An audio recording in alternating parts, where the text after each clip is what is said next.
Halo, tetap semangat terus melangkah dan tak pernah padam. Kembali lagi dengan Sandias Channel ya. Saat ini saya ngonten yang ketiga dari awal, mulai dari nol ya. Karena sebelumnya memang saya ngonten, tapi di konten itu kita banyak sekali kesalahan yang membuat kita kena PL sampai saat ini. Tapi setidaknya ini adalah menjadi pembelajaran bagi saya atau mungkin bagi teman-teman sekalian agar ke depan kita bisa lebih hati-hati untuk menata, untuk mengatur bagaimana yang terbaik agar kita tidak kena pelanggaran di YouTube.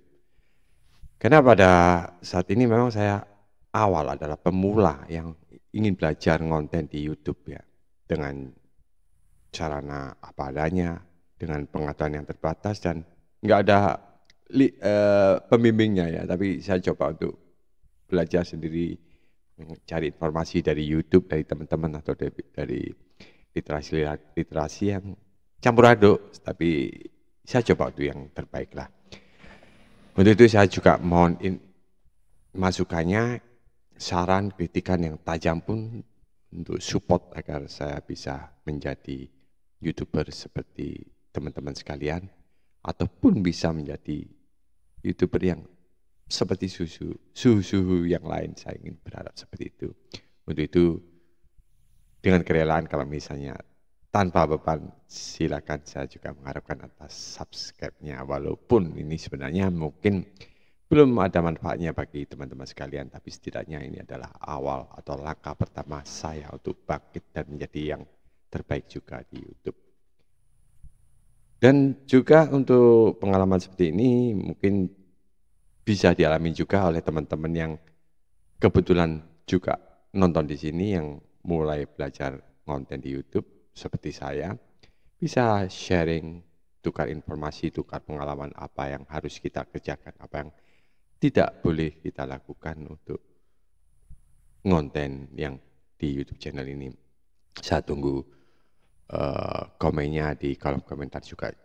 Dan saya juga mengharapkan kritik-kritik yang kuat agar saya lebih bersemangat untuk menjadi konten kreator di YouTuber ini.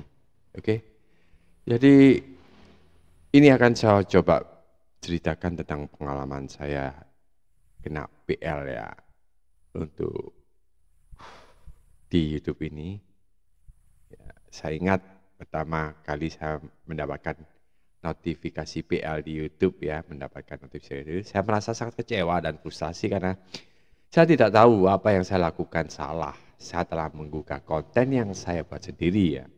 Walaupun untuk videonya saya copot juga ya dari konten-konten dari pihak lain. Tapi tetap saya terkena PL. Sebelum itu memang saya tidak tahu, nyomot sedikit-sedikit, tapi bukan musik ya.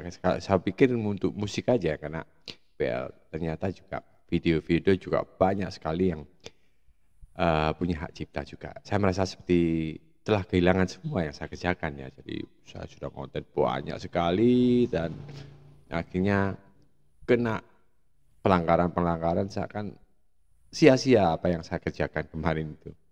Tapi itu adalah menjadi tamparan saya untuk menjadi lebih bangkit lagi ya.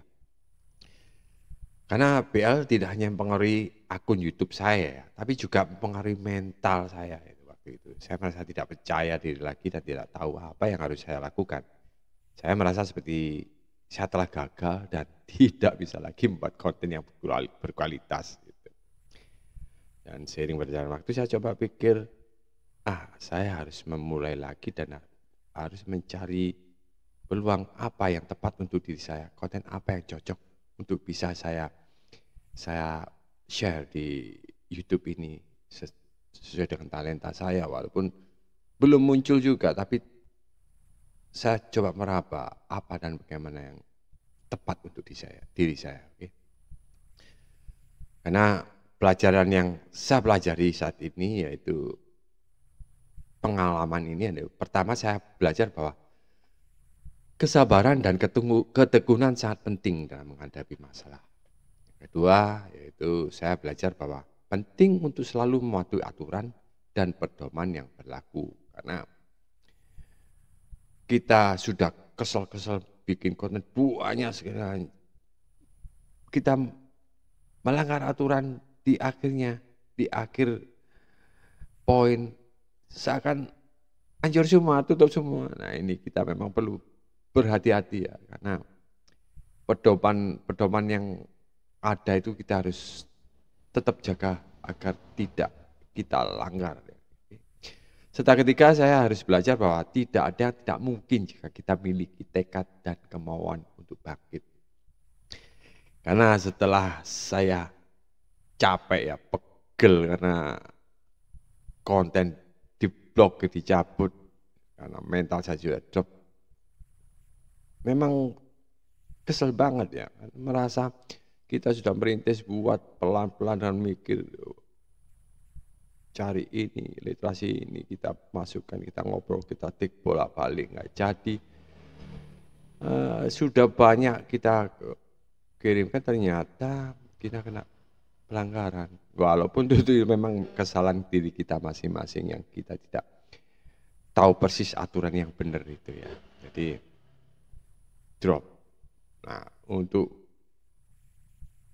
kita menyerah, ya sudah, nggak ada manfaatnya lagi.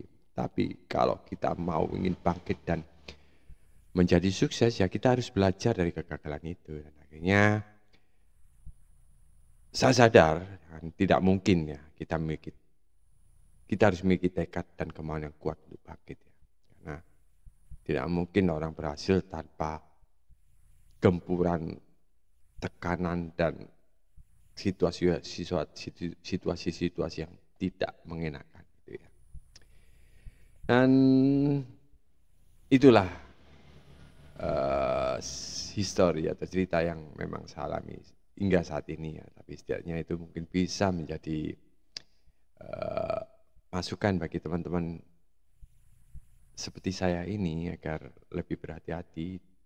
Dan kalau memang kejadiannya seperti yang saya alami juga ini, tekad kuat, tetap semangat dan harus bangkit lagi. Karena jangan sampai sesuatu yang kita lakukan itu tanpa hasil, tanpa daya kita dan selalu menyerah, jangan. Jadi kita harus punya kemauan yang kuat dan tekad yang kuat, oke? Dan untuk itu saya coba ini, walaupun ini mungkin belum di-share sama YouTube, tapi setidaknya saya ngisi di YouTube ini di samping saya harus belajar ya. Belajar untuk komunikasi terus di depan kamera lebih enak agar lebih mudah didengar oleh pemirsa semua. Tapi setidaknya saya juga banyak bahan akhirnya untuk bisa saya sampaikan di konten saya itu, oke? Jadi jika saya atau kalian juga pernah mengalami PL di YouTube, jangan menyerah, bangkit dan cari cara untuk mengatasi masalah. Ingat, kesabaran dan ketekunan sangat penting dalam menghadapi masalah. Oke, terima kasih, like, subscribe ya, saya harap, dan juga komen serta kritikan yang pedas buat saya. Saya tunggu di kolom komentar, oke? Terima kasih, tetap semangat terus melangkah dan tak pernah padam. Bye-bye.